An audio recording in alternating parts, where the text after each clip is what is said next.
Alors que François Braun, ministre de la Santé, voit ce 2 novembre les services de pédiatrie pour élaborer un plan d'action afin d'éviter leur mise à mort, notre territoire ne fait pas exception.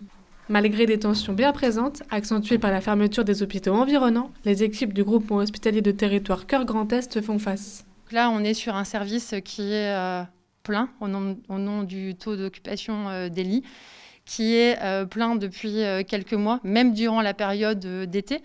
C'est-à-dire qu'on n'a plus de saisonnalité en fait dans l'activité. On fait face en étant présent, mobilisé, encore motivé, mais en signant quand même l'alerte en fait. Le personnel médical de ce service se refuse de mettre en danger la vie de ses petits patients.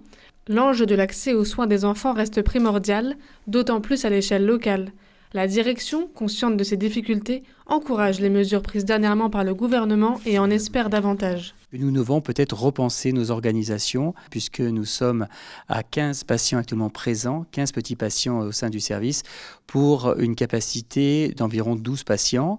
Cela se surajoute aux tensions que nous rencontrons actuellement avec le manque et la pénurie d'infirmiers. Nous avons environ 4 praticiens qui répondent à l'offre de soins sur le territoire allant de Bar-le-Duc, Saint-Dizier et Vitry-le-François.